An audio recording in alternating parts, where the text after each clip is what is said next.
ஆண்டவரும் இரட்சகரும் மீட்பருமாகிய இயேசு கிறிஸ்துவின் நாமம் மகிமைப்படுவதாக. நம்முடைய குடும்பங்களில் கர்த்தர் மகிமைப்பட விரும்புகிறார். பெற்றோர், பிள்ளைகள், கணவன், மனைவி என்று என்ன அருமையான ஒரு கட்டமைப்பை கர்த்தர் ஏற்படுத்தி வைத்திருக்கிறார். அதில் அவர் தங்கி வாசம் பண்ண விரும்புகிறார், மகிமைப்பட விரும்புகிறார்.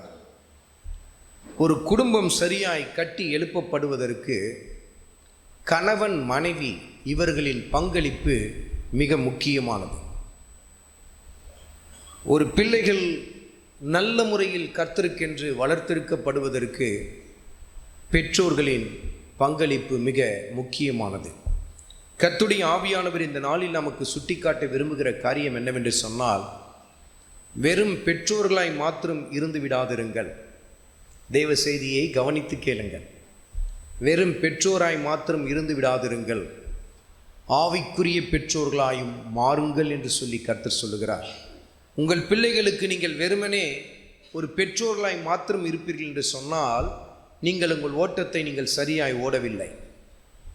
நீங்கள் ஆவிக்குரிய பெற்றோர்களாகவும் உங்கள் பிள்ளைகளுக்கு நீங்கள் மாற வேண்டியது அவசியம். கர்த்தருடைய ஆவியானவர் இதைதான் மையப்படுத்தி நமக்கு காட்ட விரும்புகிறார். நிச்சயமாய் இந்த தேவ செய்திகள் பல காரியங்களை உங்களுக்கு உணர்த்தும், உதைக்கவும் செய்யும்.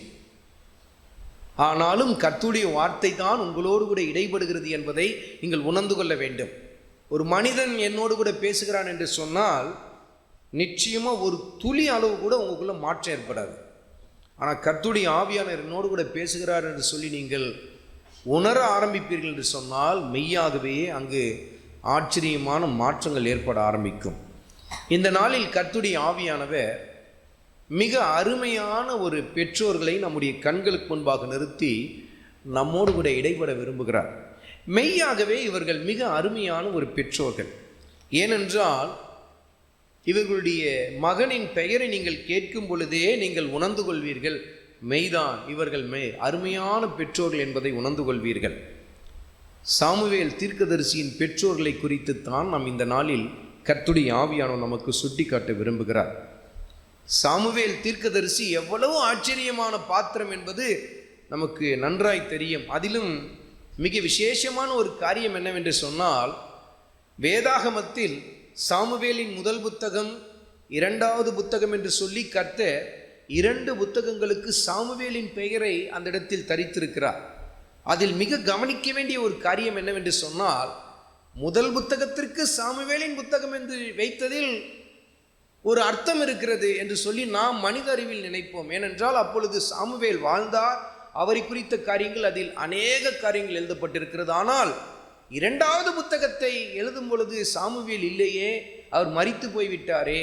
ஆனாலும் பாருங்கள், அந்த 2வது புத்தகத்திற்கு தாவீதின் பெயரை கர்த்தருடைய ஆவியானவர் வைக்காமல், மரித்து போயிருந்தாலும் தன் தாசனாகிய சாமுவேலின் பெயரையே அந்த புத்தகத்திற்கும் கர்த்தர் வைக்கிறார் என்பது எவ்வளவு பெரிய ஒரு மகிமைக்குரிய ஒரு காரியம் பாருங்கள். சாமுவேலின் 2வது புத்தகம் என்று சொல்லியும் எழுதப்பட்டிருக்கிறது. எவ்வளவு ஆச்சரியமான ஒரு பாத்திரம்! இந்த சாமுவேல் இவ்வளவு விசேஷமான பாத்திரமாய் மாறினதற்கு முழுமுதற் காரணம் கர்த்தருடைய தெய்வீக கிருபை, தேவனுடைய அனாதி திட்டம், தேவனுடைய ஆச்சரியமான மகிமையான திட்டம். அது மாத்திரமல்ல, தேவனுடைய பெரிதான கிருபை. இதுதான் அந்த முதல் காரணம். அடுத்து 2வது காரணம் என்னவென்று சொல்லி கேட்டால், அவர்கள் பெற்றோர்கள் மிக முக்கியமான காரணம். பெற்றோர்கள் ரொம்ப முக்கியமான காரணம். அதை தான் இந்த நாளில் கர்த்தருடைய ஆவியானவர் நமக்கு மையப்படுத்தி காட்ட விரும்புகிறார். எல்கானா மற்றும் அன்னாள், இந்த 2 பேரையும் கர்த்தருடைய ஆவியானவர் நம் கண்களுக்கு முன்பாக நிறுத்தி நமக்கு சுட்டி காட்ட விரும்புகிறார். முதல் காரியம், இவர்கள் எப்படிப்பட்ட தம்பதிகளாய் காணப்பட்டார்கள்? சாமுவேலின் முதல் புத்தகத்தில் 1வது அதிகாரத்தில் 3வது வசனத்தை வாசியுங்கள். அந்த மனுஷன் சீலோவிலே சேனைகளின் கர்த்தரை பணிந்து கொள்ளவும் அவருக்கு பலியிடவும் வருஷந்தோறும் தன் ஊரிலிருந்து போய் வருவான். எப்பிராயிம் மலை தேசத்தில் இருந்து சீலோவுக்கு இந்த மனிதன் கடந்து போவார். அது ஏறக்குறைய 20 கிலோமீட்டர்கள் தூரம் தான் இருக்கு, 20 மைல்கள் இருக்கும், 20 மைல் தூரம் இருக்கும். இப்போ கணக்கிட்டு பார்த்தா அதெல்லாம் வந்து ரொம்ப ஷார்ட் டிஸ்டன்ஸ் தான். ஏன்னா நவீன போக்குவரத்துகள்லாம் இருக்குது. 20 மைல்ஸ் எல்லாம் வந்து 1 அல்லது 1.5 மணி நேரத்தில் நம்ம கடந்து போயிடலாம். ஆனால் அன்றைய காலகட்டத்தில் அது ரொம்ப தூரம்தான், ரொம்ப தூரம்தான். நடந்து போக வேண்டும் அல்லது மிருகங்கள் மூலமாய் தான் அவர்கள் பயணத்தை செய்ய வேண்டும். அப்படி என்று சொன்னால் அது ரொம்ப லாங் டிஸ்டன்ஸ் தான் அவங்களுக்கு அந்த சமயத்தில். ஆனாலும் இந்த மனிதன் தன் குடும்பம் அனைத்தையும் அழைத்து கொண்டு தேவ சன்னிதானத்துக்கு வருடத்துக்கு ஒரு முறையாவது அந்த இடத்துக்கு போயிடுவார். தேவனை ஆராதிப்பதற்காக கடந்து போவார்கள், பலியிடுவதற்காக கடந்து போவார்கள். அங்கு போகும்போது என்ன நடக்கும்? குடும்பமாக தன்னுடைய மனைவி பிள்ளைகளை அழைத்து கொண்டு அவர் அங்கே போகும் பொழுது, தேவ சன்னிதானத்துக்கு போகும்போது என்ன நடக்கும்? நல்ல சண்டை நடக்கும். போகும்போது என்ன நடக்கும்? சண்டை தான் நடக்கும். அப்படியே ஆவிக்குரிய பாடல்களை பாடிக்கொண்டே அவங்க போகிறதில்ல, அப்படியே பரவச நிலையில் போகிறதில்ல. போகும்போதே அங்கே பெரிய சண்டை நடக்கும். வாசிங்க 1வது அதிகாரத்தில் 7வது வசனத்தில் வாசிங்க. அவள் கர்த்தருடைய ஆலயத்திற்கு போகும் சமயத்தில் பார்த்தீங்களா, போகும் சமயத்தில், பிரயாணத்தை துவங்குற சமயத்திலேயே வாசிங்க. அவன் வருஷந்தோறும் அந்த பிரகாரமாய் செய்வாள். இவள் அவளை மனமடிவாக்குவாள். அப்பொழுது அவள் சாப்பிடாமல் அழுது கொண்டிருப்பாள். அப்ப பிரயாணத்தை தொடங்கினோடனே அங்க என்ன நடந்தது? எங்க நடந்தது? நல்ல சண்டை நடந்தது. தேவ சமூகத்துக்கு போகும்போதே என்ன ஆகுது? பயங்கரமான சண்டை. கணவன் மனைவிக்குள் இல்லை, அன்னாளுக்கும் பெண்ணினாளுக்குள்ளும் அந்த இடத்துல ஏற்படுகிற ஒரு பிரச்சனை. அதில் அன்னாளினால் அந்த சண்டை தூக்கப்படுவது இல்லை, அன்னாலும் அங்கு சண்டையிடுவது இல்லை. மாறாக யார் தாங்க சண்டையிட்டு கொண்டே இருப்பா? பெண்ணினால் சண்டையிட்டு கொண்டே இருப்பா. பயங்கர சண்டை. ஆனா பாருங்க, வருஷம் இப்படி நடந்தாலும், ஏன்னா வசனத்தில் வாசித்தோம், 1வது அதிகாரத்தில் 7வது வசனத்தில் வாசித்தோம், அவள் கர்த்தருடைய ஆலயத்திற்கு போகும் சமயத்தில் அவன் வருஷந்தோறும் அந்த பிரகாரமாய் செய்வான். அவன் வருஷம் பிரகாரம் அந்த பிரகாரம் செய்வான். இவள் அவளை மனமடிவாக்குவார். அப்போ வருஷந்தோறும் இந்த சண்டை தொடர்ந்து கொண்டே இருக்கு. அப்ப என்ன பண்ணிருக்கலாம்? எல்கானா என்ன பண்ணிருக்கலாம்? சபைக்கு போனாலே பிரச்சனை வருதுடா, புறப்பட்டு போனாலே இந்த 2 பேருடைய சண்டை ஓய மாட்டுது, எதுக்குடா போகணும் அப்படின்னு சொல்லி நின்றுட்டாரா? எதுக்கு போகணும்னு சொல்லி நின்றுட்டாரா? எப்போ பார்த்தாலும் ஓயாத சண்டை. கர்த்தர் சமூகத்துக்கு போகிற இடத்துலையும் சண்டை, போகும்போதும் சண்டை, போன இடத்துலையும் சண்டை, திரும்பி வரும்போதும் சண்டை. இப்போ இப்படியே வருஷம் நடக்கிறதுனால எல்கானா ஒரு காரணத்தை காட்டி என்ன பண்ணியிருக்கலாம்? சரி, இனிமேல் நம்ம கர்த்தருடைய சமூகத்துக்கெல்லாம் போக வேணாம், போனாலே சண்டை வந்து கொண்டே இருக்கே, வேணாம், தேவையில்லை அப்படின்னு சொல்லி நிறுத்திட்டாரா? இல்லை, கர்த்தருடைய சமூகத்தை அந்த மனிதன் தேடினார். கர்த்தருடைய சமூகத்தை தேடினார். இங்கே தான் கர்த்தருடைய ஆவியான சுட்டி காட்டுகிறார். நீங்கள் வெறும் பெற்றோர்களாய் மாத்திரம் இருப்பீர்கள் என்று சொன்னால் உங்கள் ஓட்டத்தை நீங்கள் சரியாக ஓடலை. உங்கள் குடும்பத்தில் நீங்கள் பெற்றோர்களாய் மாத்திரம் அல்ல, நீங்கள் யாராயும் மாற வேண்டும், ஆவிக்குரிய பெற்றோர்களாயும் நீங்கள் மாற வேண்டியது அவசியம். உங்கள் பிள்ளைகள் சொல்ல வேண்டும், என் தகப்பன் என் தாய் எனக்கு சாதாரண பெற்றோர்கள் மாத்திரமல்ல, அவர்கள் எனக்கு யாராவும் இருக்கிறாங்க, ஆவிக்குரிய பெற்றோர்களாயும் இருக்கிறார்கள் என்று சொல்லி உங்களை குறித்து என்ன பண்ணோம்? சாட்சி சொல்ல வேண்டியது அவசியம். இங்க பாருங்க, இந்த காரணத்தை காட்டி என்ன பண்ணியிருக்கலாம் எல்கானா? இனி தேவ சமூகத்துக்கு போவேண்ணா, போனாலே சண்டை வருது, போகிற இடத்துலையும் சண்டை போடுறீங்க, திரும்பி வரும்போதும் ஒரே பிரச்சனை வந்து கொண்டே இருக்கு, அதனால் நம்ம போகாமல் இருக்கிறது நல்லது அப்படின்னு சொல்லிட்டு ஏதோ ஒரு காரணத்தை காட்டி தேவ சமூகத்துக்கு போகாமல் இருப்பதுக்கு ஒரு காரணத்தை கண்டுபிடிச்சிட்டு அந்த இடத்துல ஒரு முடிவை எடுத்திருக்கலாம், போக வேண்டாம்னு சொல்லிட்டு. ஆனாலும் புறப்பட்டு போகிறார், வருஷந்தோறும் புறப்பட்டு போகிறார். அது மாத்திரம் இல்லை, மற்றும் ஒரு பிரச்சனை அந்த இடத்துல காணப்பட்டது பாருங்க. கர்த்தருடைய ஆவியானவர் அதை குறித்து எழுதி வைத்திருக்கிறார். 2வது அதிகாரத்தில் 12வது வசனத்தில் வாசியுங்கள். ஏலியின் குமாரர் பேலியாளின் மக்களாய் இருந்தார்கள். அவர்கள் கர்த்தரை அறியவில்லை. அவர்கள் கர்த்தரை என்ன பண்ணவில்லையா? அறியவில்லை. ஆனா அந்த ஏலியின் குமாரர்கள் தான் அங்க என்ன பண்ணி கொண்டிருந்தாங்க? ஊழியம் செய்து கொண்டிருந்தாங்க. அப்ப எல்கானா பார்த்துருக்கலாம், என்னடா ஆலயத்தில் இருக்கிற அந்த ஊழியக்காரனே சரியில்லை, அவன் பார்வையே சரியில்லை. ஏன்னா ஓப்னி பினகாசுடைய பார்வை என்ன பண்ணல, சரியில்லை. அவன் பார்க்குற விதமே சரியில்லை. காணிக்கை வாங்கும்போதே என்ன பண்ணுறான், பெண்கள்கிட்ட காணிக்கை அப்படி வாங்கும்போது காணிக்கை மாத்திரம் வாங்கல, கையை அப்படி பிடிச்சி பார்க்குறாங்க. அந்த மாதிரி ஆள் தான் அவனுங்க, அந்த மாதிரி ஆளுங்க தான். ஒரு காரணம் சொல்லியிருக்கலாம் எல்கானா, சே வேணாம், அவன் மொழியே சரியில்லை, திருட்டு பார்வை பார்க்குறான், அவன் பார்வையிலேயே காம விகாரம் தெரியுது, அந்த இடத்துக்கு நம்ம போக வேணாம். பாருங்க, நிறைய காரணம் இருக்கு. போகாம இருக்கிறதுக்கு எத்தனையோ காரணங்களை சொல்லி என்ன பண்ணியிருக்கலாம், தட்டுதல் பண்ணியிருக்கலாம்.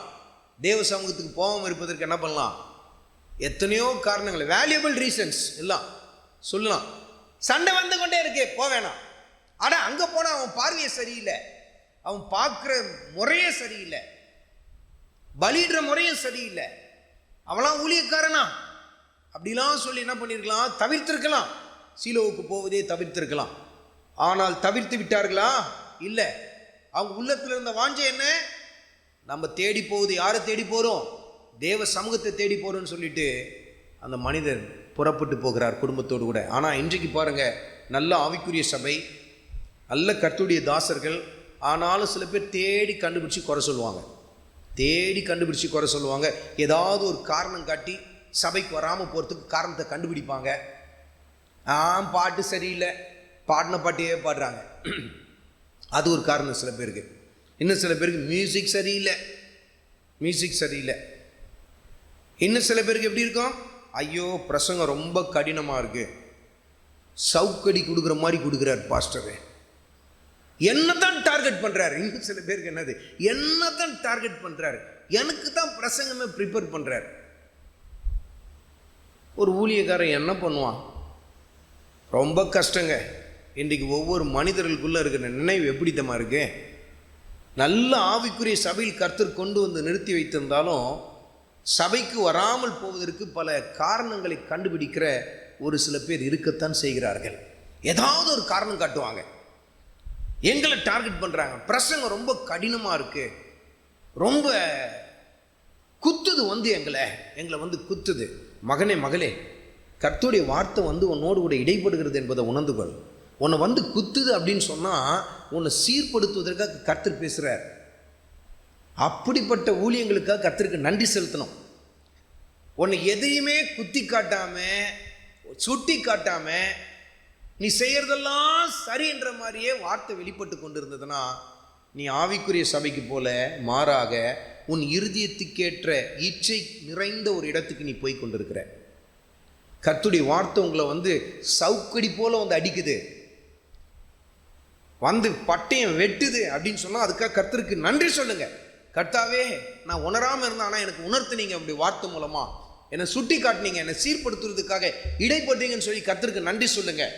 ஆனால் இன்றைக்கு ஒரு சில கூட்டம் என்ன பண்ணுதுன்னா பிரசங்கத்தை குறை சொல்லுவாங்க, கடினமாக இருக்கு, ரொம்ப கடினமாக பேசுகிறாரு பாஸ்டர், நிறைய கண்டிக்கிறாரு, ரொம்ப கண்டிக்கிறார், சில சமயத்தில் திட்டுறாரு பிரசங்கத்தில் அப்படின்னு கூட சொல்லுவாங்க. சில பேர் திட்டுறாரு, எல்லாத்துலேயும் கணக்கு எடுக்கிறார் அந்த பாஸ்டர். ட்ரெஸ் நீ இப்படி பண்ணக்கூடாது, அப்படி பண்ணக்கூடாது, ட்ரெஸ் கோட் சரியாக இருக்கணும், என்னையா இது கூடயா அந்த மனுஷன் தலையிடுவான். இன்னைக்கு நிறைய பேர் குறை சொல்லி கொண்டு இருப்பாங்க, நல்ல ஊழியங்களை குறை சொல்லுகிற சில பேர் இருப்பாங்க. காரணம் கண்டுபிடிச்சி சபைக்கு வராமல் போவாங்க, ஆராதனைக்கு வராமல் போவாங்க. இன்னும் சில பேர் பாருங்க, தேவ சமூகத்துக்கு வராமல் இருப்பதற்கு காரணத்தை தேடுவாங்க, ஏதாவது ஒரு காரணத்தை தேடுவாங்க. நான் இன்னைக்கு அந்த ஃபங்க்ஷனுக்கு போயிட்டேன், இன்னைக்கு என் சொந்தக்கார வீட்டுக்கு போயிட்டேன், இன்னைக்கு நான் என்ன பண்ணுறது, இந்த காரியத்தை பார்க்க போயிட்டேன். இது ஆராதனை வேலை மாத்திரமல்ல, ஊழியத்தில் பங்கெடுப்பதிலும் பல பேர் 1000 காரியங்களை கண்டுபிடித்து போகிறார்கள். இது எதை காட்டுகிறது என்று சொன்னால், அவர்கள் வெறும் பெற்றோர்களாய் மாத்திரம்தான் இருக்கிறார்களே தவிர ஆவிக்குரிய பெற்றோர்களாய் அவர்கள் இல்லை என்பதை கர்த்தருடைய ஆவியானவர் சுட்டி காட்டுகிறார். அருமையான மகனே, அருமையான மகளே, இந்த இடத்துல எல்கானா வந்து 1000 ரீசன்ஸ் கண்டுபிடிச்சிருக்கலாம், கண்டுபிடிச்சிட்டு நம்ம தேவ சமூகத்துக்கு போவானா அப்படின்னு சொல்லி ஒரு முடிவு எடுத்திருக்கலாம்.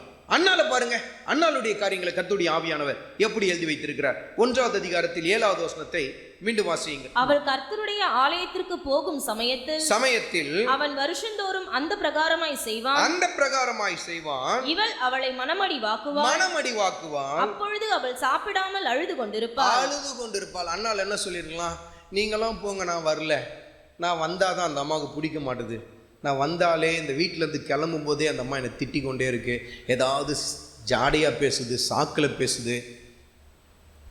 பேசுது, ஏதாவது ஒரு வகையில் இதை என்னை மனமடிவாக்கி கொண்டே இருக்கிறா, நான் வரல அப்படின்னு சொல்லிட்டு அண்ணால் என்ன பண்ணியிருக்கலாம், வீட்டிலே இருந்திருக்கலாம். சபைக்கு வராமல் இருப்பதற்கு அவங்க ஒரு காரணத்தை கண்டுபிடிச்சு சொல்லியிருக்கலாம், நான் வரல, நீங்கள் போயிட்டு வாங்க.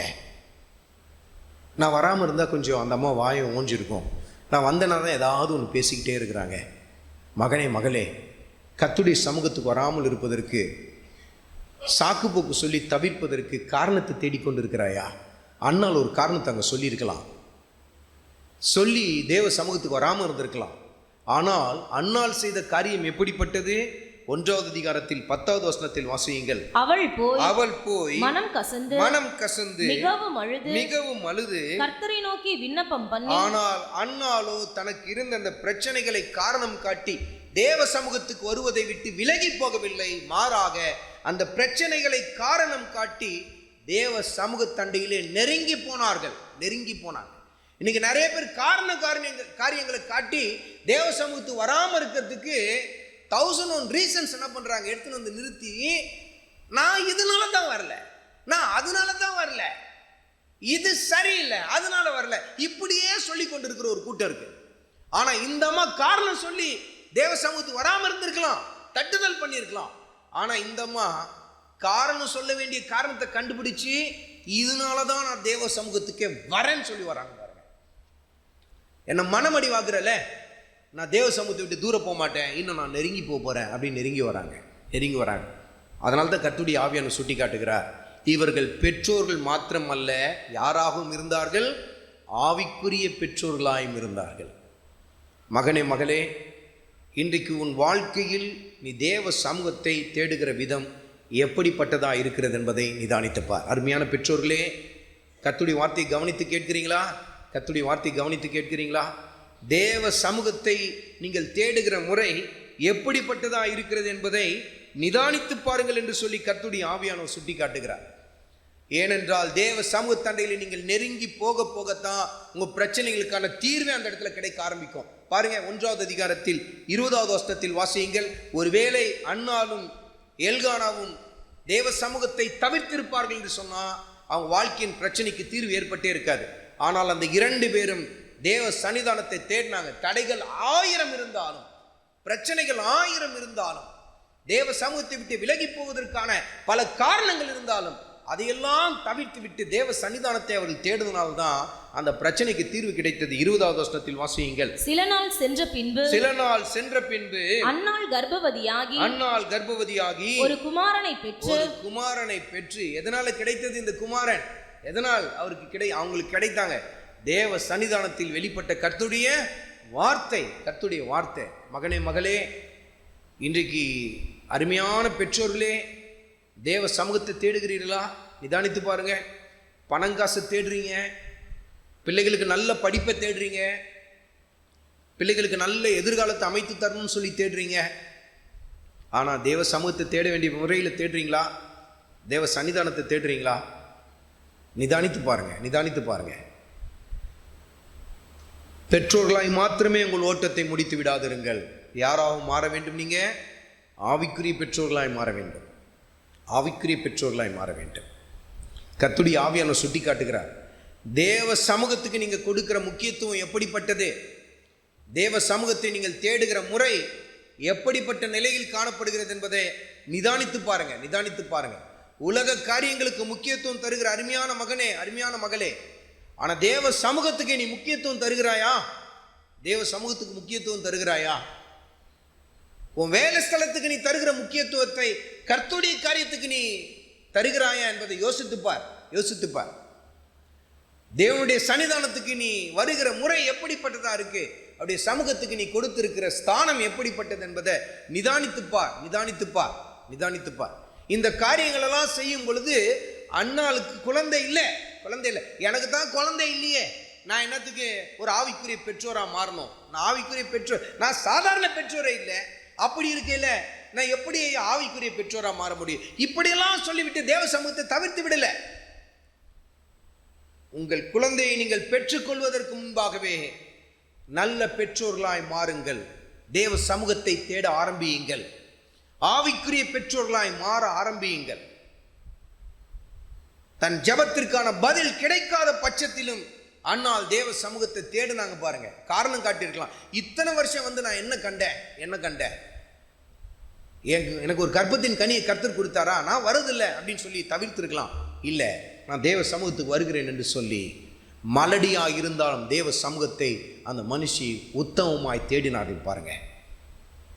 கர்த்தருடைய ஆவியானவர் சுட்டி காட்டுகிறார். இது முதல் காரியம். இரண்டாவது காரியம் மற்றும் ஒரு மிக முக்கியமான ஒரு காரியம். இவங்க எப்படி நல்ல ஆவிக்குரிய பெற்றோர்களாய் காணப்பட்டார்கள் பாருங்க. வாசியுங்கள் 1வது அதிகாரத்தில் 20வது வசனத்தை வாசியுங்கள். சில நாள் சென்ற பின்பு அன்னாள் கர்ப்பவதியாகி ஒரு குமாரனை பெற்று கர்த்தரிடத்தில் அவனை கேட்டேன் என்று சொல்லி அவனுக்கு சாமுவேல் என்று பெயரிட்டாள். என்ன பேர் வைக்கிறாங்க? சாமுவேல் என்று சொன்னால் கர்த்தரிடத்தில் கேட்டேன். கர்த்தர் கொடுத்த பதில், கர்த்தரின் ஜெபத்திற்கு கொடுத்த பதில், அதுதான் அதோடைய அர்த்தம். கர்த்தரின் சத்தத்தை கேட்டார், எனக்கு பதில் கொடுத்தார். கர்த்தர் கொடுத்த பதில், கர்த்தரிடத்தில் கேட்டேன் என்ற அர்த்தத்தோடு கூட தன் குமாரனுக்கு ஒரு பேர் வைக்கிறாங்க. அந்த பேர் என்ன? சாமுவேல். அப்ப சாமுவேல் அப்படின்னு சொல்லி கூப்பிடுகிற ஒவ்வொரு சமயத்திலையும் அந்த குழந்தைக்கு அந்த பெற்றோர்கள் ஒரு தரிசனத்தை உள்ளத்துல அப்படியே என்ன பண்றாங்க? விதைத்து கொண்டு இருக்கிறாங்க. நீ சாதாரண பிள்ளை இல்லை, கர்த்தரிடத்திலிருந்து கேட்டு நாங்கள் பெற்றுக்கொண்ட பிள்ளை. பாருங்க, இவங்க சாதாரண பெற்றோர்களா இல்லை, ஆவிக்குரிய பெற்றோர்களாய் இருந்தார்கள் என்பதற்கு ஒரு மிக முக்கியமான ஒரு காரியத்தை கர்த்தருடைய ஆவியானவர் சுட்டி காட்டுகிறார்.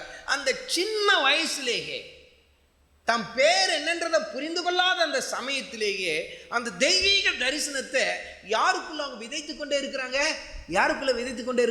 யாருக்குள்ள? சாமுவேலுக்குள்ள. சாமுவேல் என்று சொல்லி அழைக்கிற ஒவ்வொரு சமயத்திலும் நீ தேவனிடத்தில் கேட்கப்பட்டவன், கர்த்தர் கொடுத்த பதில், கர்த்தர் உன் மூலமா எங்களுக்கு கொடுத்த பதில் என்று சொல்லி ஒவ்வொரு முறையும் சொல்லி அந்த பிள்ளையை அழைத்து பெற்றோர்கள் அந்த தெய்வீக தரிசனத்தை யாருக்குள்ள விதைக்க ஆரம்பிக்கிறாங்க? பிள்ளைக்குள்ள விதைக்க ஆரம்பிக்கிறாங்க. இன்னைக்கு நம்ம இந்த இடத்துல தான் ரொம்ப நல்லா நிதானித்து பார்க்கணும். நம்ம பிள்ளைகளுக்குள்ள நம்ம எதை விதைக்கிறோம்?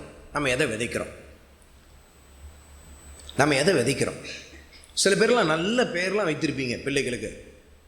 எல்லா பரிசுத்தவான்களும் வீட்டில் இருப்பாங்க.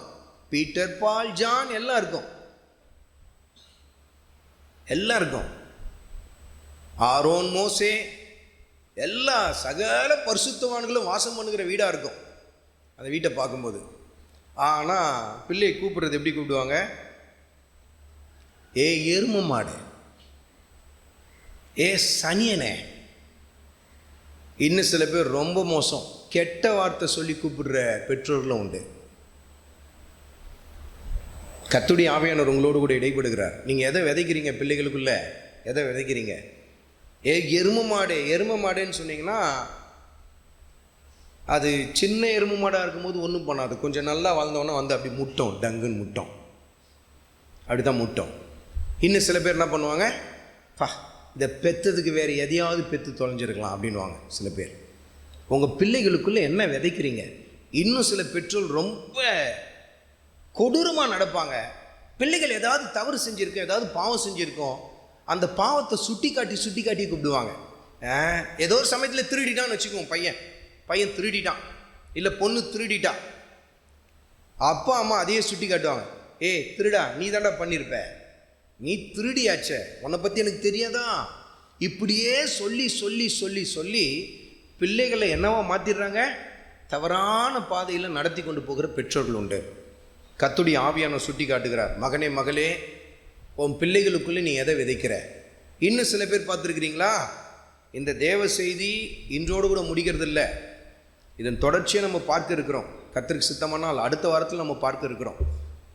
பெற்றோர்களே, உங்களுடைய பங்களிப்பு ரொம்ப முக்கியம். பிள்ளைகளுடைய வளர்ப்பில் உங்கள் பங்களிப்பு ரொம்ப முக்கியம். உங்களை நம்பி கர்த்தர் பல காரியங்களை ஒப்பு கொடுத்திருக்கிறார். இந்த பெற்றோர்கள் பிள்ளைகள் பற்றிய காரியம் மாத்திரம் இல்லை, கணவன் மனைவி ஒரு நல்ல கணவனாக மாத்திரம் இருந்துட்டு போயிடாதீங்க. ஆவிக்குரிய கணவனாய் உங்கள் மனைவிக்கு இருங்கள். அதே போல நல்ல மனைவியாய் மாத்திரம் இருந்து விட்டு போயிடாதீங்க. யாரா மாறணும்? ஆவிக்குரிய மனைவியா இருக்கணும். ஆவிக்குரிய மனைவியா இருக்கணும். உங்க கணவன் உங்களை குறித்து சாட்சி சொல்லணும். என் மனைவிட்ட இருந்து தான் நான் நல்லா ஜெபிக்க கற்றுக்கொண்டேன், அவளை பார்த்து தான் நான் இன்ஸ்பயர் ஆனேன், அவள் வேதத்தை வாசிக்கிற விதம் அதெல்லாம் என்னை அதிகமாக தூண்டினது அப்படின்னு சொல்லணும், கணவன் சொல்லணும்.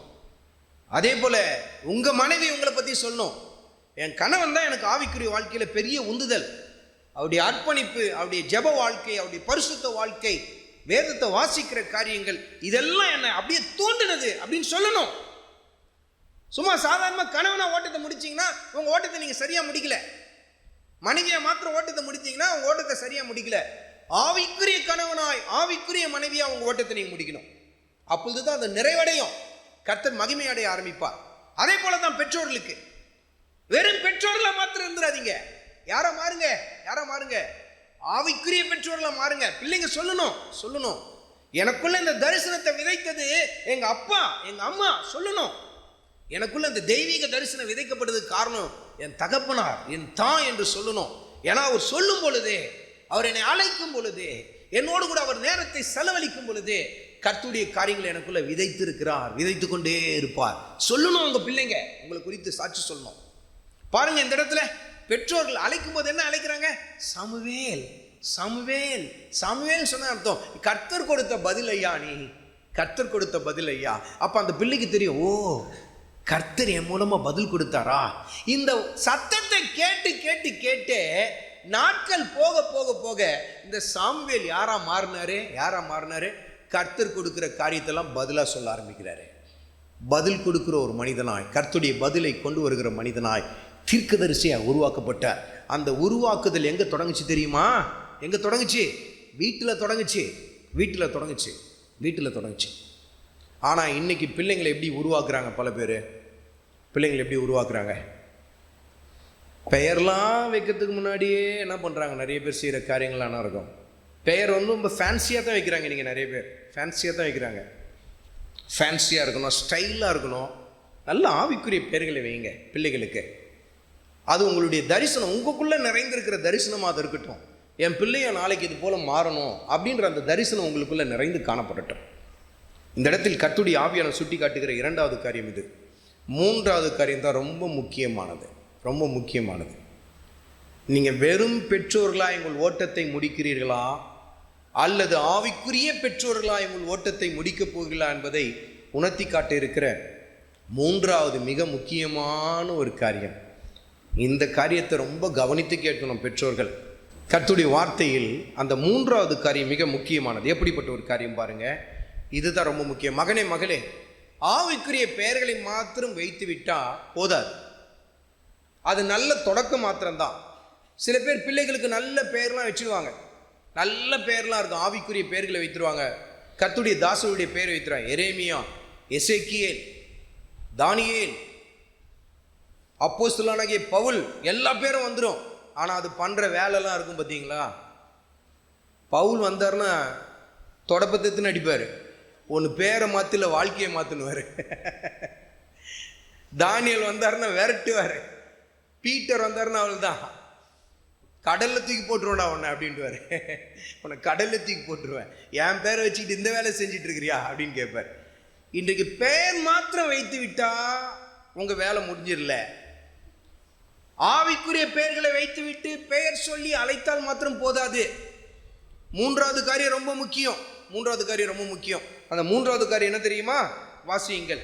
1வது அதிகாரத்தில் 22வது வசனத்தில் வாசியுங்கள். அன்னாள் கூட போகவில்லை, அவள் பிள்ளை பால் மறந்த பின்பு அவன் கர்த்தரின் சந்நிதியிலே காணப்படவும், அவன் கர்த்தருடைய சந்நிதியில் காணப்படவும், அங்கே எப்பொழுதும் இருக்கவும் நான் அவனை கொண்டு போய் விடுவேன் என்று தன் புருஷனிடத்தில் சொன்னாள். இதுதான் ரகசியம். மூன்றாவது மிக முக்கியமான ஒரு காரியம் என்னவென்று சொன்னா, அந்த பெயருக்கேற்றார் பிரகாரமாகவே சாமுவேல் உருவாக்கப்பட்டதின் ரகசியம் இந்த இடத்துல தான் அடங்கியிருக்கு. என் பிள்ளைய நான் எங்க கொண்டு போய் நான் விடுவேன்? அவன் கர்த்தரின் சந்நிதியில் காணப்படவும், அங்கே எப்பொழுதும் இருக்கவும் கொண்டு போய் விடுவேன். என் பிள்ளை எங்க இருக்கணும்? தேவ சமூகத்தில் இருக்கணும், தேவனுடைய சன்னிதானத்தில் என் பிள்ளை வளரணும். ஒரு பெற்றோருடைய நோக்கத்தை பாருங்க, இந்த இடத்துல நோக்கத்தை பாருங்க. நீங்க ஆவிக்குரிய பெற்றோர்களாய் உருவாக்கப்படுகிறீர்கள் என்று சொன்னா இந்த இடத்துல தான் நீங்க ஆவிக்குரிய பெற்றோர்களா அல்லது வெறும் பெற்றோர்களா, வெறுமனே ஒரு பெற்றோரா மாத்திரம் உங்க வாழ்க்கையை முடிக்கிறீங்களா என்பது இந்த இடத்துல தான் அந்த வித்தியாசத்தை நீங்க பார்க்க முடியும். தன் பிள்ளையை குறித்த அந்த தரிசனத்தை பாருங்க தாயாருக்கு. என் மகன் எங்க இருக்கணும், எங்க இருக்கணும், தேவ சன்னிதானத்தில் காணப்படணும், எப்பொழுதும் அவன் அந்த இடத்துல இருக்கணும், அதுதான் என்னுடைய வாஞ்சை, தேவ சன்னிதானத்திலே அவனை விட்டுவிட வேண்டும் என்று சொல்லி அந்த இடத்துல அண்ணால் ஒரு தீர்மானத்தை எடுக்கிறாங்க. அண்ணால் அந்த தீர்மானத்தை எடுக்கிறாங்க. கர்த்தருடைய ஆவியான சுட்டி காட்டுகிற காரியம், மகனே மகளே, இன்னைக்கு உன் பிள்ளைகளுக்கு நீ ஆவிக்குரிய பெயரை மாத்திரம் வைத்து விட்டு உன் பிள்ளைகளை தேவ சமூகத்துக்கு நீ உந்தி தள்ளாமல் போவா என்று சொன்னால் பிரயோஜனமே இல்லை, பிரயோஜனமே இல்லை. எனக்கு தெரியும் நம்முடைய சபையில் எத்தனை வாலிப பிள்ளைங்க சபைக்கு காலதாமதமாக வராங்க தெரியுமா? உங்கள் பிள்ளைகளுக்கு நீங்கள் காட்டுற அக்கறை என்ன, அக்கறை என்ன? பெற்றோர்கள்ட்ட நான் கேட்குறேன் கேள்வி, உங்கள் குடும்பத்தில் உங்கள் கணவன் மாத்திரம் தான் ரசிக்கப்பட்டாரா, இல்லை மனைவி மாத்திரம் தான் ரசிக்கப்பட்டிருக்கிறாங்களா? ஒட்டுமொத்த குடும்பமும் ரசிக்கப்பட்டு சபைக்கு தானே வரீங்க. ஆனால் சில பிள்ளைகள் சபைக்கு வரும்போது லேட்டாக வருவாங்க. காரணம் என்ன?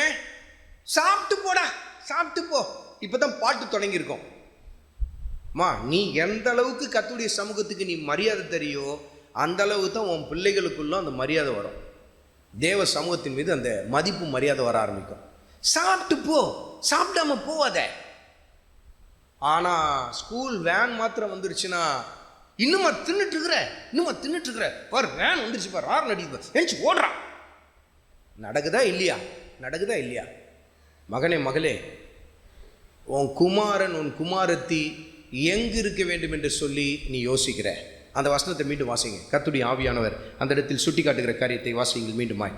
அன்னாள் கூட போகவில்லை, அன்னாள் கூட போகவில்லை, அவள் பிள்ளை பால் மறந்த பின்பு, பிள்ளை பால் மறந்த பின்பு அவன் கர்த்தரின் சந்நிதியிலே காணப்படவும், அவன் கர்த்தருடைய சந்நிதியிலே காணப்படவும், அங்கே எப்பொழுதும் இருக்கவும், அவன் எப்பொழுதும் அங்கே இருக்கவும் நான் அவனை கொண்டு போய் விடுவேன் என்று. அப்ப இந்த பெற்றோர்களின் நோக்கம் என்னன்னா, என் மகன் தேவ சன்னிதானத்தில் காணப்படணும், தேவ சன்னிதானத்திலே இருக்கணும். மகனே மகளே, இன்றைக்கு நிறைய பெற்றோர்கள் நல்ல ஆவிக்குரிய பெயர்களை வைத்தாலும் பிள்ளைகள் துன்மார்க்கமான வாழ்க்கை வாழ்வதின் காரணம் என்ன தெரியுமா? பெயருக்கேற்ற வாழ்க்கை இருக்காது, துன்மார்க்கமான வாழ்க்கை வாழ்றதுக்கு காரணம் என்ன தெரியுமா? தேவ சமூகத்தை தேடுறதில்ல. தேடுறதெல்லாம் பாவத்தை தான் தேடும், பிள்ளை பாவத்தை தான் தேடும். பெற்றோர்கள் அதை பெருசாக எடுத்துக்க மாட்டாங்க. நீ கர்த்தருடைய ஆவியானவர் சுட்டி காட்டுகிறார் உங்களோடு கூட. உங்கள் பிள்ளைகளை தேவ சமூகத்துக்கு நீங்கள் உந்தி தள்ளுகிறீர்களா, உந்தி தள்ளுகிறீர்களா? அதற்கு நீங்கள் கொடுக்குற முக்கியத்துவம் எப்படிப்பட்டதுன்றதை கொஞ்சம் யோசித்து பாருங்கள், யோசித்து பாருங்கள். இன்றைக்கு நிறைய பெற்றோர்கள் பிள்ளைகளுக்கு கர்த்தருடைய ஆவிக்குரிய காரியத்தில் முக்கியத்துவம் தரதில்லை. ஆனால் உலக காரியம்னா ரொம்ப முக்கியத்துவம் தருவாங்க. அப்ளிகேஷன் போட்டியா, இன்னைக்கு டியூ டேட், இன்னையோட முடிஞ்சிடும் தெரியுமா உனக்கு, என்னடா அறிவில்லாமல் பண்ணுற, அதெல்லாம் ரொம்ப நல்லா இருக்கும். ஆனால் ஆராதனை நேரம், முதல் ஆராதனை 5:45 அப்போ தெரியாது, ரெண்டாவது ஆராதனை 8:00 தெரியாது. போ 9 மணிக்கு போ, பொறுமையாக போ. இதுல என்ன தப்பு இருக்கு? இன்னைக்கு ஆவிக்குரிய பெற்றோர்களுடைய பரிதாப நிலையை தான் நான் பேசுகிறேன், வெட்கப்பட வேண்டிய காரியம் தேவ ஜனங்கள்.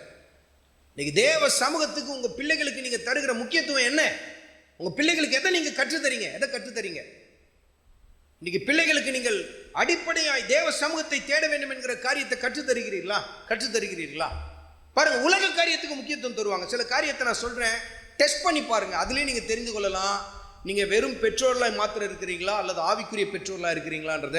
ஒரு சில காரியத்தை நான் சொல்லுகிறேன், அதுலேருந்து நிதானித்து பாருங்க. உங்கள் பிள்ளை சின்ன பிள்ளையாக இருக்கலாம் அல்லது வளர்ந்த வாலிப பிள்ளையாக இருக்கலாம். உங்கள் பிள்ளைகளை நீங்கள் சண்டே கிளாஸ்க்கு அனுப்புகிற நேரம் எப்படிப்பட்டதாக இருக்குது, அவங்க ரெகுலராக வராங்களா, நிதானித்து பாருங்கள். இந்த ஒரு வாரம் போகலன்னா பரவாயில்ல, விட்டுரு, அடுத்த வாரம் போய்க்கலாம். அது மாதிரி பள்ளிக்கூட காரியத்தில் சொல்லுவீங்களா, படிப்பு காரியத்தில் சொல்லுவீங்களா? சொல்ல முடியுமா? அந்த மாதிரி இந்த எக்ஸாம் எழுதலைன்னா பரவாயில்ல, ஃபெயில் ஆனால் பரவாயில்ல, அடுத்த எக்ஸாமில் பார்த்துக்கலாம் சொல்லுவீங்களா? இன்னைக்கு பப்ளிக் எக்ஸாம் இருக்குன்னு தெரியும், குடும்பமாக டூர் போவீங்களா? பரவாயில்லடா, அரியர் எழுதிக்கோ சொல்லுவீங்களா? ஆனால் தேவ சன்னிதானம்னா என்ன, பரவாயில்ல அடுத்த வாரம் பார்த்துக்கலாம், இந்த ஒரு வாரம் நம்ம ஃபேமிலியாக போகிறோம், என்ன பண்ணுறது, போய் தான் ஆகணும். தேவ ஜனம் மனம் திரும்ப வேண்டிய காலகட்டம் இது. ஏன்னா தேவ சமூகத்தை இன்னைக்கு தேவ ஜனங்கள் பின்னுக்கு தள்ளி கொண்டு இருக்கிறாங்க.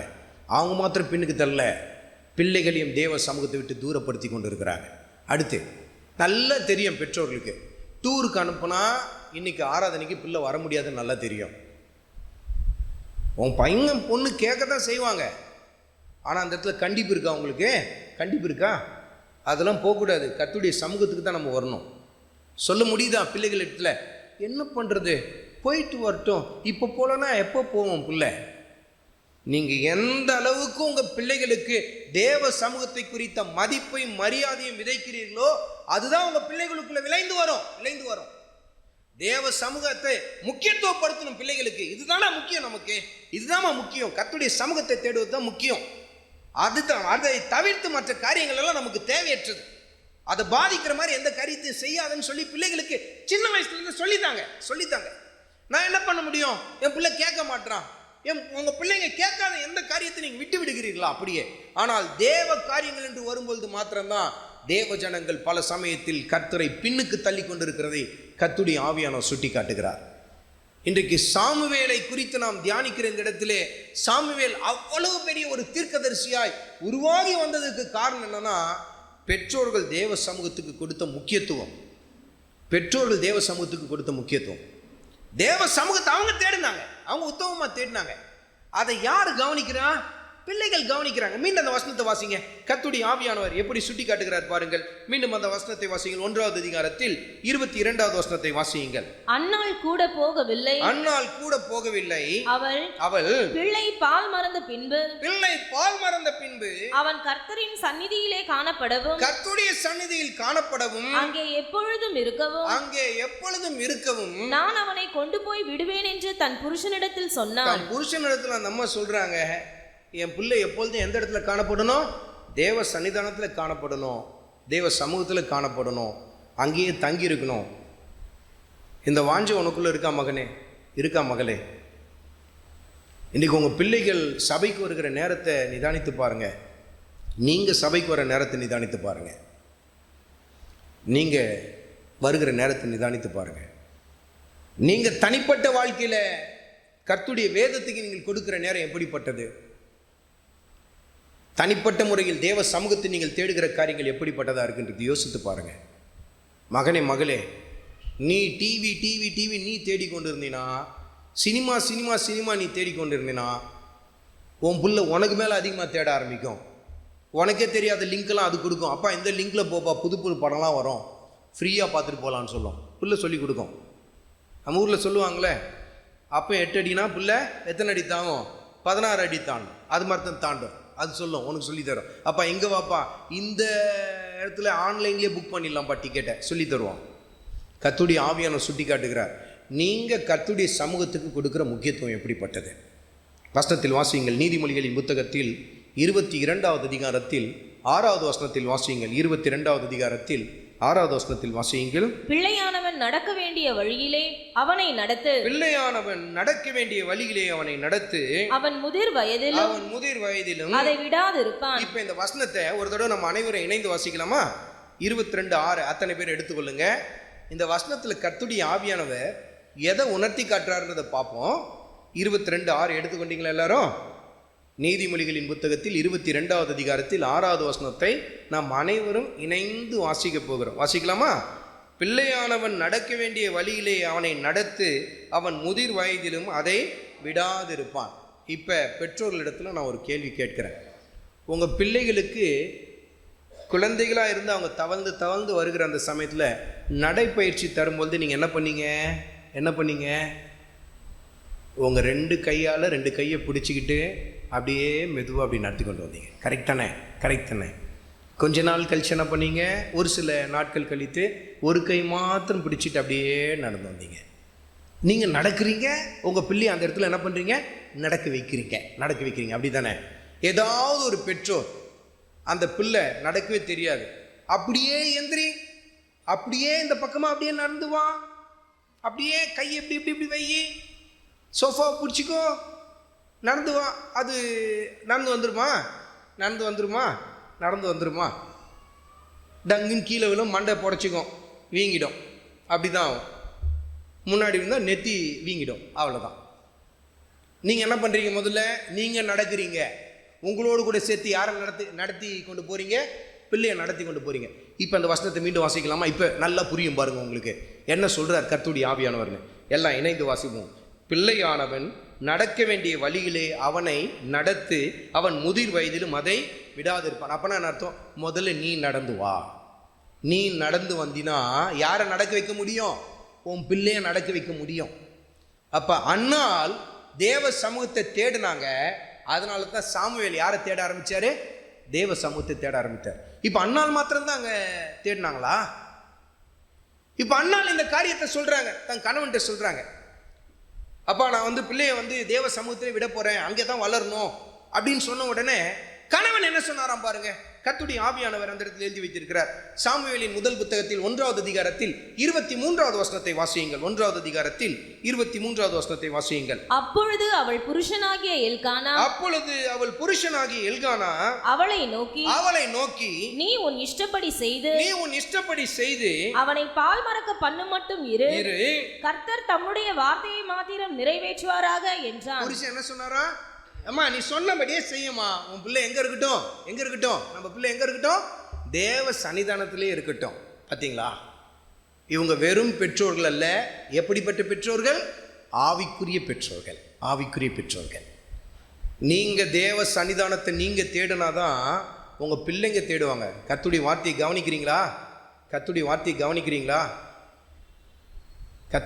கவனிக்கிறீங்களா?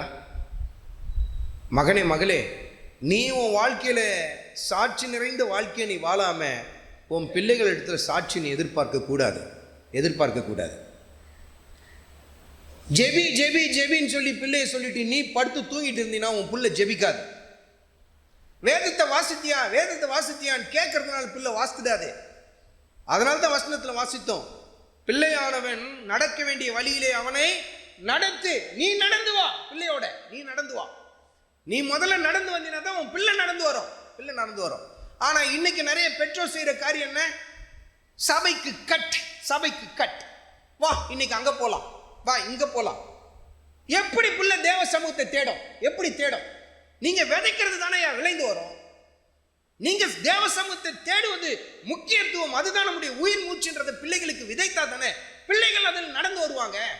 உங்களுக்கே கர்த்தருடைய பிரசன்னம் 2வது கட்டத்தில் நிக்குது, 2வது பட்சத்தில் நிக்குது. தேவ சமூகத்தை தேடலாம். ஒரு வாரம் போலன்னா குடியா முழுகிடும். இன்னைக்கு நிறைய பேருடைய சிந்தை அப்படிப்பட்ட நிலையில் இருக்கு. நீங்க கர்த்தருக்கு நீங்கள் கொடுக்கிற அந்த முக்கியத்துவம் தான் உங்க பிள்ளைகளுக்குள்ள அந்த முக்கியத்துவத்தை கொண்டு வரும். நீங்க நடந்து போகிற விதம் தான் உங்க பிள்ளைகளை நடக்க பழகும். அதனால தான் கர்த்தர் சொல்றாரு, முதிர் வயதிலும் அதை அவன் என்ன பண்ண மாட்டான், விடமாட்டான். நீ நடத்தி விட்டு பாரு, நீ உன் ஆவிக்குரிய வாழ்க்கையில மாதிரியை காட்டி பாரு. தேவ சமூகத்தை நமக்கு முக்கியம் சொல்லி கொடுத்து பாரு. கர்த்தருடைய சமூகத்தை தேடுவதை தான் நம்ம முக்கியம் சொல்லி கொடுத்து பாரு. உன் பிள்ளைக்கும் அது நாட்கள் போக போக விளங்க ஆரம்பிக்கும், தேட ஆரம்பிக்கும். ஆனால் இன்றைக்கு பெற்றோர்களுக்கு என்ன, பொன்னையும் பொருளையும் தேடுவது தான் முக்கியமாக காணப்படுது. அதனால பிள்ளையும் அதையே தேட ஆரம்பிக்குது. அப்போ நல்லா வரைக்கும் உட்காந்து சினிமா பார்த்துட்டு இருந்தாருன்னா பிள்ளை என்ன பண்ணும், அதை தான் பார்க்க ஆரம்பிக்கும். அது பாடி காட்டும், அப்பாட்ட பாடி காட்டும், நல்லா சினிமா பாட்டாக பாடி காட்டும். அம்மா நல்ல மேக்கப் போட்டு நல்லா போனாங்கன்னா பிள்ளை எப்படி தான் வரும், அதுவும் பின்னாடி அப்படியே தான் வரும். அதை வேடிக்கை அவன் சொல்லுவாங்க. ஒரு முறை என்ன ஆச்சா, ஒரு பிள்ளை +2 படிக்கிற பிள்ளை அன்னைக்கு அவங்க ஸ்கூலில் கலர் ட்ரெஸ் போட்டு வரலான்னு சொல்லிட்டாங்களாம். அந்த பிள்ளைய நல்லா ஒரு கலர் ட்ரெஸ்லாம் போட்டுட்டு ஸ்கூலுக்கு போனால் அவள் மேடம் பார்த்தாலாம், என்ன இவ்வளோ சின்னதாக பாவாடை போட்டுட்டு வந்திருக்கிற அப்படின்னு சொன்னாங்க. கோவப்பட்டாங்களாம், என்ன இவ்வளோ சின்னதாக பாவாடை போட்டுட்டு வந்தேன். அப்போ உடனே அவள் சொன்னாலாம், மேடம் மன்னிச்சிங்க மேம், சாரி மேடம், அவசரத்தில் எங்கள் அம்மாவுடைய பாவாடை எடுத்து போட்டு வந்துட்டேன் அப்படின்னுச்சான். என்ன சொல்லிச்சான், அவசரத்தில் யாருடைய பாவாடை எடுத்துன்னு போட்டு வந்துட்டேன்னா, அப்போ அம்மா என்ன பவுஸில் ட்ரெஸ் பண்ணுவாங்கன்னு யோசித்து பாருங்கள். நீங்கள் மேக்கப் சுந்தரியாக இருந்தீங்கன்னா உங்கள் பிள்ளைங்களும் என்ன தான் மாறும், உங்களையே மிஞ்சும். நீங்கள் கற்றுக் கொடுக்கணும் பிள்ளைகளுக்கு, எதை உடுத்தணும், எதை உடுத்தக்கூடாது, எப்படி உடுத்தணும், எப்படிப்பட்ட எளிமை என்பதையெல்லாம் பிள்ளைகளுக்கு கற்றுத்தரணும்.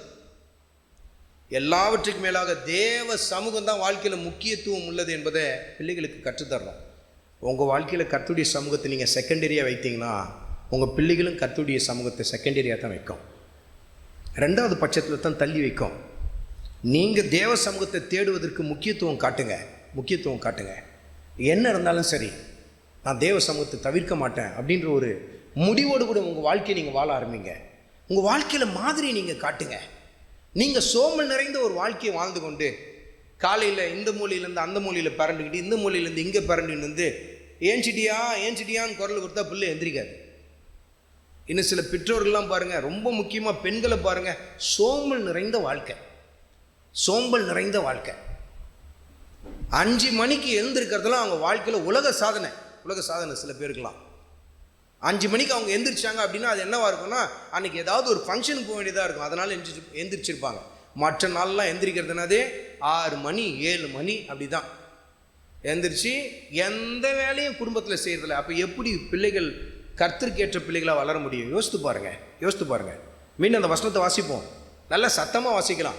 நீதிமொழிகளின் புத்தகத்தில் 22வது அதிகாரத்தில் 6வது வசனத்தை நம்ம அத்தனை பேரும் இணைந்து நல்ல சத்தமாக வாசிக்கலாமா? பிள்ளையானவன் நடக்க வேண்டிய வழியிலே அவனை நடத்து, அவன் முதிர் வயதிலும் அதை விடாதிருப்பான். நீ நடந்து வா மகனே, நீ நடந்து வா. உன் நடைகள் உன் பிள்ளைகளுக்கு சொல்லட்டும், எங்க அப்பா எவ்வளவு சுறுசுறுப்பானவர், எங்க அம்மா எவ்வளவு சுறுசுறுப்பானவங்க சொல்லணும். எங்க அம்மா எப்படி கர்த்தருடைய சமூகத்தை தேடுவாங்க தெரியுமா? எங்க அப்பா எப்படி தேடுவார் தெரியுமா?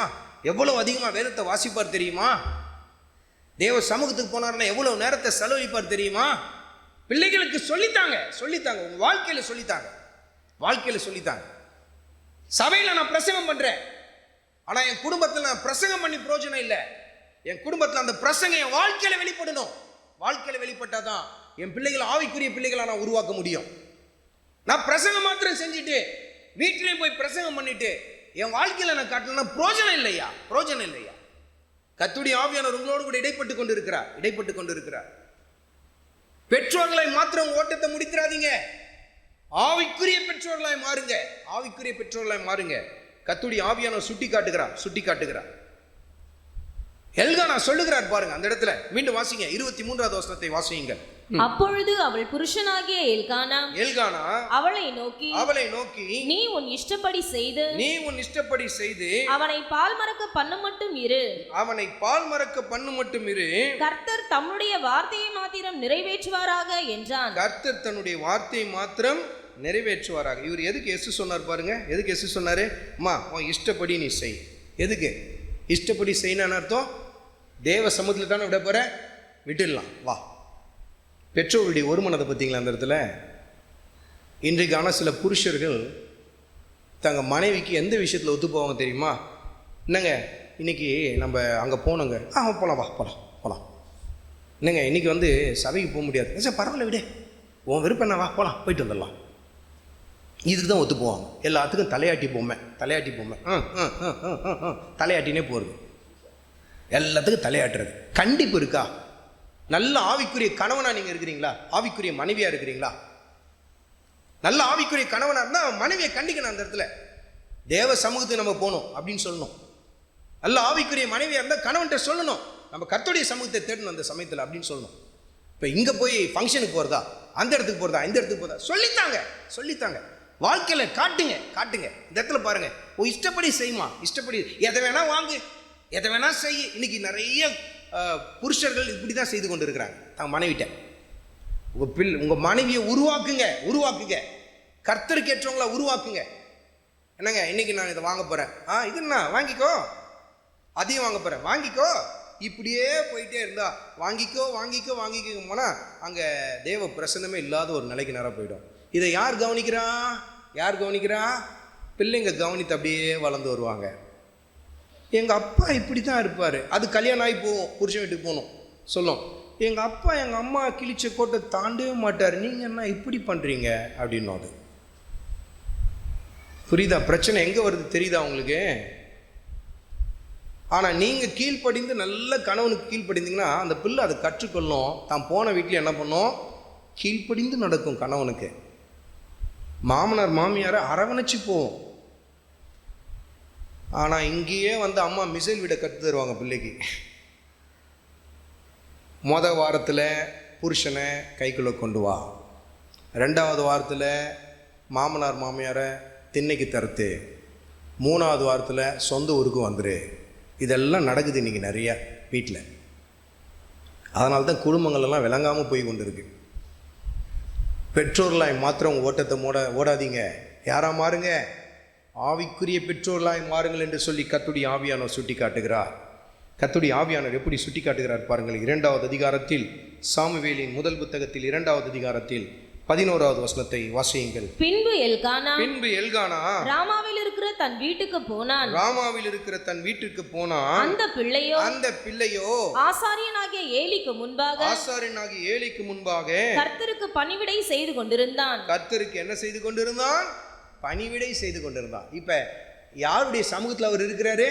கர்த்தருடைய சமூகத்தில் இருக்கிறார். சாமுவேல் கர்த்தருடைய சமூகத்தில் இருக்கிறார்.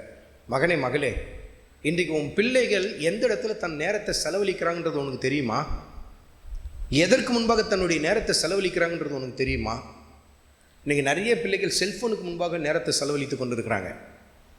செல்ஃபோன் தான் அவங்களுடைய நேரத்தை செலவழிக்கிற நேரமாக காணப்படுகிறது. நிறைய பிள்ளைகள் செல்ஃபோன் தான் தங்களுடைய நேரத்தை செலவழிக்கிறது. இன்னும் சில பிள்ளைகள் நண்பர்கள் என்று சொல்லி தங்கள் நேரத்தை செலவழித்து கொண்டே இருக்கிறத நம்ம பார்க்க முடியும். கர்த்தருடைய ஆவியானவர் உங்களோடு கூட இடைப்படுகிறார். இந்த இடத்தில் சாமுவேலை குறித்து எழுதப்பட்டிருக்கிறது. மீண்டும் வாசியுங்கள். 11வது வசனத்தை மீண்டும் வாசியுங்க. பின்பு எல்கானா ராமாவில் இருக்கிற தன் வீட்டுக்கு போனான். அந்த பிள்ளையோ ஆசாரியனாகிய ஏலிக்கு முன்பாக கர்த்தருக்கு பணிவிடை செய்து கொண்டிருந்தான். யாருக்கு பணிவிடை செய்து கொண்டிருக்கிறாரா? யாருக்கு? கர்த்தருக்கு பணிவிடை செய்கிறாரா? மகனே, மகளே, இன்றைக்கு இந்த தரிசனம் உனக்குள்ள இருக்கா?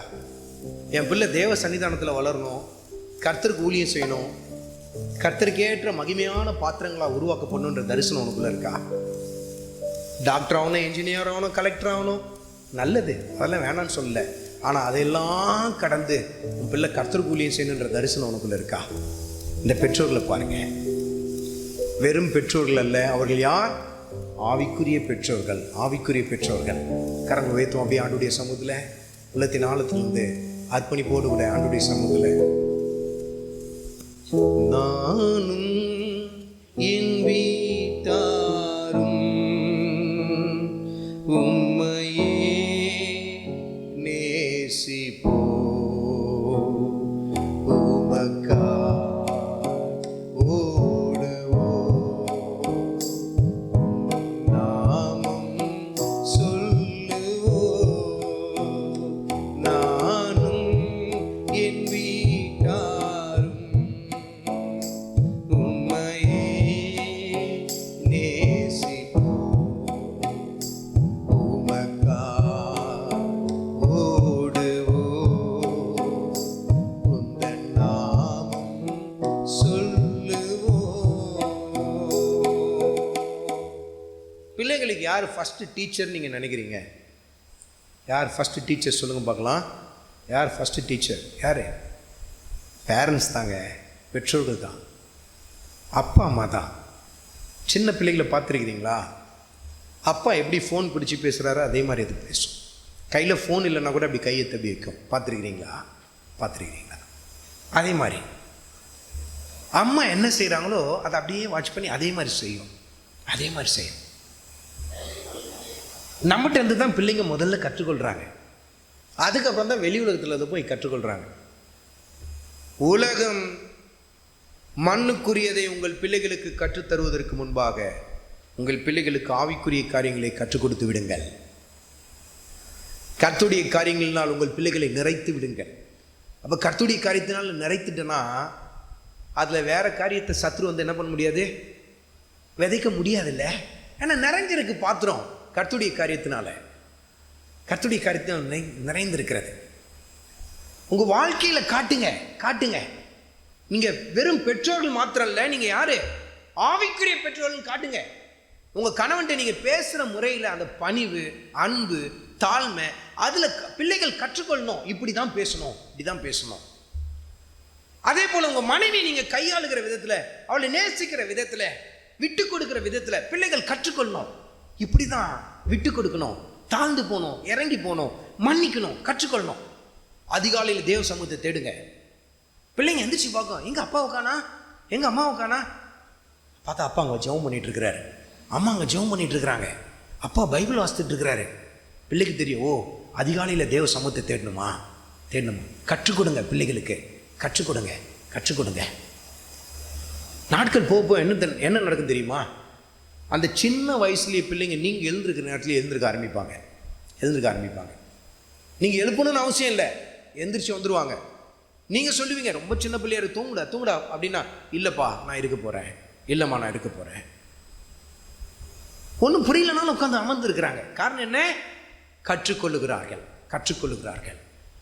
கர்த்தரை சேவிப்பதை அவர்கள் வளர்ந்த பின்பு உங்களால் கற்றுக் கொடுக்க முடியாது. தேவ சமூகம் தான் முக்கியம் என்பதை நீங்கள் வளர்ந்த பின்பாக உங்கள் பிள்ளைகளுக்கு கற்றுக் கொடுக்க முடியாது. சிறு வயதிலிருந்தே பிள்ளைகளுக்கு கற்றுக் கொடுக்க வேண்டும். கர்த்தருடைய சன்னிதானம் தான் முக்கியம். எதை தேடினாலும் தேடாமல் போனாலும் தேவ சமூகத்தை மாத்திரம் தேடாமல் இருந்துராதே. கர்த்தருடைய வார்த்தை மாத்திரம் தேடாமல் இருந்துராதே. அதை பிள்ளைகளுக்குள்ள ஆழமா விதைங்க. சாமுவேல் வளர்ந்து வருகிறார். கர்த்தருக்கேற்ற தாசனாய், தேவ பிரசன்னம் நிறைந்த மனிதனாய் வளர்ந்து வருகிறார். அதுக்கு காரணம் தேவ கிருபை. இரண்டாவது பெற்றோர்கள். உங்கள் பிள்ளைங்க உங்களுக்காக கர்த்தருடைய சமூகத்தில் கர்த்தருக்கு நன்றி சொல்லணும். ஆண்டவரே, நல்ல அப்பாவை எனக்கு கொடுத்தீங்க, நல்ல அம்மாவை கொடுத்தீங்க, கேட்குறதெல்லாம் வாங்கி தராங்க, அதில் இல்லை மகனே, அதில் இல்லை மகளே, எனக்கு டீச் பண்ணாங்க, ஆண்டவர் மீது அன்பை எனக்குள்ளே விதைத்தாங்க, கர்த்தருக்கு இப்படி அர்ப்பணிக்கணும்னு சொல்லி கற்றுக் கொடுத்தாங்க. உங்களுக்காக தேவ சமூகத்தில் நன்றி சொல்ல வேண்டும் ஐயா, நன்றி சொல்ல வேண்டும். உங்களிடத்திலிருந்து உங்கள் பிள்ளைகள் கற்றுக்கொள்ளட்டும் கர்த்தருடைய காரியங்களை. கர்த்தருடைய ஆவியானவர் உங்களோடு கூட இடைபடுகிறார். அருமையான மகனே, அருமையான மகளே, நம்முடைய குடும்பங்கள் தேவ சன்னிதானத்திலே மகிமையானவைகளாக நிற்கட்டும். தேவனுக்கு மகிமையை கொண்டு வருகிற விசேஷித்த குடும்பங்களாக இருக்கட்டும். அப்படி நம்ம எழுந்து பாண்டுடைய சமூகத்தில் வெறும் பெற்றோராக ஓட்டத்தை முடித்திராதே. ஆவிக்குரிய பெற்றோர்களாக ஓட்டத்தை முடிக்கணும். நடக்கையில் காட்டுங்க. அப்போஸ்தலனாகிய பவுல் அப்படிதான் சொல்றார், நான் கிறிஸ்துவை பின்பற்றுகிறது போல நீங்களும் என்னை பின்பற்றுவர்களாக இருங்கள் என்று சொல்கிறார். கொரிந்திய சபைக்கு அதை உணர்த்தி காட்டுறார். நான் எப்படி பின்பற்றணும் அப்படியே பின்பற்றி வாங்க. ஆவிக்குரிய பெற்றோராய் அந்த சபைக்கு இருந்தார் அவர். அருமையான மகனே, அருமையான மகளே, இத்தனை நாள் உன் பிள்ளைகளுக்கு சரியான முறையில் நீ ஒரு மாதிரியை காட்டாத ஒரு வாழ்க்கையை வாழ்ந்திருக்கலாம். ஆனால் இன்றைக்கு தேவ சன்னிதானத்தில், ஆண்டவரே, இனி நான் அப்படிப்பட்ட ஒரு மனுஷனா இருக்கக்கூடாது, கர்த்தருடைய சமூகத்தை உறுதியாக தேடுகிற மனுஷனா இருக்கட்டும்னு சொல்லி அப்படியே கரங்களை உயர்த்தும். ஆண்டவருடைய சமூகத்தில் ஒவ்வொரு கரங்களை உயர்த்தி சற்று நேரம் ஜெபத்தை எடுங்க. எந்த இடத்துலலாம் தேவ சமூகத்தை பின்னுக்கு தள்ளினீங்க, எந்த இடத்துலலாம் கர்த்தருடைய சமூகத்தை உதாசீனப்படுத்துனீங்க, அதுக்கெல்லாம் கர்த்தருடைய சமூகத்தில் மன்னிப்பு கேளுங்க. எந்த இடத்துலலாம் கர்த்தருடைய சன்னிதானத்தை மட்டுப்படுத்தினீங்க, கர்த்தர்கிட்ட மன்னிப்பு கேளுங்க. ஆண்டவரே, என்னை மன்னிங்க ஆண்டவரே. சொல்லித்தர வேண்டிய நானே ஆண்டவரே சொல்லித்தராம போனேன். கர்த்தருடைய ஆவியானவர் உங்களோடு கூட இடைபடுகிறார். அருமையான மகனே, அருமையான மகளே, உன் கணவனை நீ உருவாக்கணும், உன் மனைவியை நீ உருவாக்கணும். ஆனா நீ பல சமயத்துல உன்னுடைய காரியங்களையும் உன் கணவனையும் உன் மனைவியும் உருவளித்து கொண்டிருக்கிறது. அவன் ஆவிக்குரிய வாழ்க்கையில வர முடியாதபடிக்கு பெரிய தடையா நீயே இருக்கிற. நீங்க ஆண்டவருடைய சமூகத்தில் சொல்ல, ஆண்டவரே, நீ அப்படி இருக்கக்கூடாது. வெறும் கணவனா மாத்திரம் இருக்கக்கூடாது, ஆவிக்குரிய கணவனா என் மனைவிக்கு இருக்கணும், ஆவிக்குரிய மனைவியா என் கணவனுக்கு நான் இருக்கணும்னு சொல்லுங்க. ஆவிக்குரிய பெற்றோர்களா இருக்கணும், ஆவிக்குரிய பிள்ளைகளா நாங்க இருக்கணும் ஆண்டவரேன்னு சொல்லுங்க. வெறும் பிள்ளைகளா எங்க ஓட்டத்தை முடித்திடக்கூடாது, ஆவிக்குரிய பிள்ளைகளா. என் தகப்பன் மேல் இருந்த அதே அபிஷேகம், என் தகப்பன் மேல் இருந்த அதே கிருபை என் மேல இருக்கணும் ஆண்டவரே, என் மேல இருக்கணும் ஆண்டவரே. கேளுங்க ஆண்டவருடைய சமூகத்துல, உங்களுக்கு அந்த கிருபையை தாங்க ஆண்டவர் என்று சொல்லி ஆண்டவருடைய சமூகத்துல கேளுங்க. கரங்களை உயர்த்தி உள்ளத்தின் ஆழத்திலிருந்து, நானும் என் வீட்டாரும் உம்மையே நேசிப்போம், உமக்கா